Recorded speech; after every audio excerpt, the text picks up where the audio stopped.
శ్రీమాత్రే నమ. జయ గురు దత్తాత్రేయ నమ. ఈ వీడియోలో మనం వృశ్చిక రాశి వారికి అక్టోబర్ 12వ తారీఖు నుంచి జరగబోయే వార ఫలాలు పరిశీలించినప్పుడు నెమ్మదిగా వృశ్చిక రాశి వారికి అదృష్టం వైపు వారి యొక్క జాతకం ప్రయాణించడం జరుగుతుంది. ఈ వార ప్రారంభంలోనే లాభస్థానంలో 2 గ్రహాలు, ముఖ్యంగా రవి 11వ స్థానంలో ఉన్నంతకాలం కూడా ప్రతి గ్రహం మీకు అనుకూలంగా పనిచేయడం జరుగుతూ ఉంటుంది. ఈ సమయంలో మీకు ప్రభుత్వ పథకాలు అనుకూలంగా రావడం జరుగుతుంది. మీరు ఏదైనా ఒక రాజకీయ పదవి కోసమో ఒక రాజకీయ టిక్కెట్ కోసమో ప్రయత్నం చేస్తుంటే మీ యొక్క ప్రయత్నం నెరవేరే అవకాశం ఉంటుంది. హైకమాండ్ యొక్క దీవెనలు మీకు తప్పకుండా ఈ సమయంలో రావడం జరుగుతూ ఉంటుంది. అయితే శుక్రుడు కూడా లాభస్థానంలో ఉన్నప్పుడు స్త్రీల నుంచి అనుకూలత పెరుగుతుంది.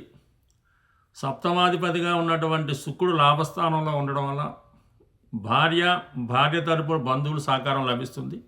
లేదా మీకు ఎవరితో ఉన్న పరిచయం కానీ స్నేహం కానీ ఎఫ్ఐఆర్ కానీ ఉంటే వాళ్ళు కూడా మీకు సంపూర్ణంగా సహకరించడం జరుగుతుంది. ఈ సమయంలో మీ జీవిత భాగస్వామికి ఒక అధికార పదవి కానీ ఒక ప్రభుత్వ పదవి కానీ లభించే అవకాశం ఉన్నది. అయితే ఏదన్నా లాభస్థానంలో రవి మీకు ప్రభుత్వం అనుకూలంగా ఉంటుంది, ప్రభుత్వ అధికారులు అనుకూలంగా ఉంటారు, తండ్రి గారి సహకారం లభిస్తూ ఉంటుంది. ఈ రవి పైన 5వ స్థానంలో ఉన్నటువంటి శని యొక్క దృష్టి పడుతుంది. సో ఆ కారణం వల్ల మీకైనా వారసత్వంగా అయినా పదవి రావాల్సి ఉంటే ఆ పదవి ఈ సమయంలో రావడం జరుగుతూ ఉంటుంది. ఏదైనా లాభస్థానం మీద 3 గ్రహాలు ప్రభావం చూపడం వల్ల ఏదో విధంగా మీకు ప్రజల సహకారంతో మీ యొక్క జీవితాశయం కానీ మీరు అనుకున్న కోరికలు కానీ నెరవేరే అవకాశం ఉంది. అయితే 12వ స్థానంలో 2 గ్రహాలు ఉన్నాయి.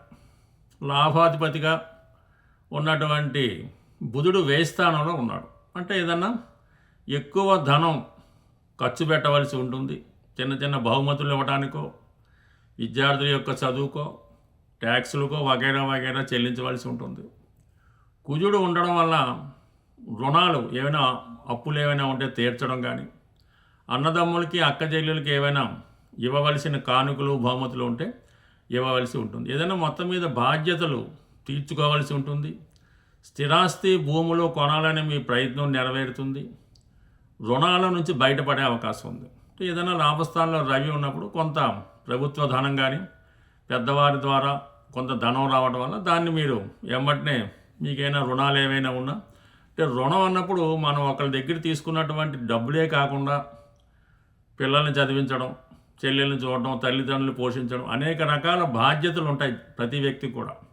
ఆ బాధ్యతలు తీర్చుకోవడమే రుణం తీర్చుకోవడం లాంటిది. ఏదో ఒక రుణం పెండింగ్లో ఉంటే జాతకుడి యొక్క అభివృద్ధి కూడా పెద్దగా ముందుకు వెళ్ళదు. గతంలో మనం ఎవరి దగ్గరైనా కొంత డబ్బు అప్పు తీసుకొచ్చుకొని ఏదో కారణం వల్ల ఇవ్వలేకపోయాం, లేదంటే మర్చిపోయాం అంటే సాధారణంగా అటువంటి రుణం ఉండిపోవడం వల్ల మనకి రావాల్సినవి రాకపోవడం కానీ, మన యొక్క అభివృద్ధి ఆగిపోవడం కానీ జరుగుతూ ఉంటుంది.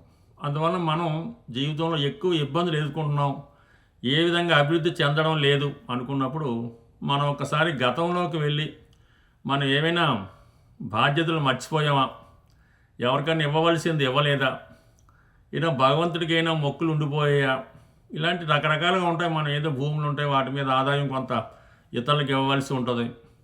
లేదంటే దేవస్థానానికి సంబంధించినటువంటి ఏదో భూములు ఉండడం, వాటికి చెల్లించవలసి రావడం, ఈ విధంగా మన యొక్క బాధ్యతలు విస్మరించినప్పుడు మన అభివృద్ధి కూడా అయిపోతుంటుంది. కాబట్టి ఎంబటనే అటువంటి ఏమైనా ఉంటే తీర్చుకుంటే మనకి జరగవలసినటువంటి పుణ్య కార్యక్రమాలు జరుగుతూ ఉంటాయి. అలాగే మనకు ఒక పని తరచుగా ఆలస్యం అవుతుంది అనుకున్నప్పుడు ఆ పని తొందరగా అవ్వాలంటే లాభస్థానంలో ఉన్నటువంటి గ్రహానికి మనం ఆశ్రయించి ఆ గ్రహానికి సంబంధించినటువంటి పూజలు చేయడం వల్ల కంపల్సరీగా ఆ ప్రయత్నం మనకి నెరవేరుతూ ఉంటుంది. ఇప్పుడు ముఖ్యంగా వివాహం అవడం లేదు, వివాహ ప్రయత్నాలు ఫలించడం లేదు అనుకుందాం.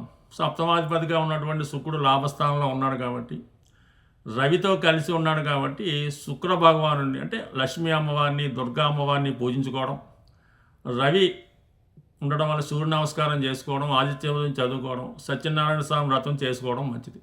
ఈ 2 గ్రహాలు కూడా కన్యారాశిలో ఉన్నాయి కాబట్టి మరి కన్యారాశి అటు విఘ్నేశ్వరుడికి అటు విష్ణుమూర్తికి సంబంధించినవి కాబట్టి మరి ఏదైనా సంకష్ట చతుర్థి చేసుకోవడం, వినాయకుడిని పూజించుకోవడం, అలాగే విష్ణు సహస్రనామ పారాయణ వల్ల జీవితంలో ఎటువంటి ఇబ్బంది ఉన్నా అది శాశ్వతంగా తొలగిపోవడం అనేది జరుగుతూ ఉంటుంది. ఎస్పెషల్లీ ఈ వృశ్చిక రాశి వారికి అటు అష్టమం బుధుడు అటు లాభం కన్య కాబట్టి వీళ్ళ జీవితంలో విష్ణు సహస్రనామాన్ని ఎంత గట్టిగా నమ్మకంగా బలంగా విశ్వాసంతో చదువుతారో వింటారో వారికి చాలా సమస్యల నుంచి బయటపడడం జరుగుతూ ఉంటుంది.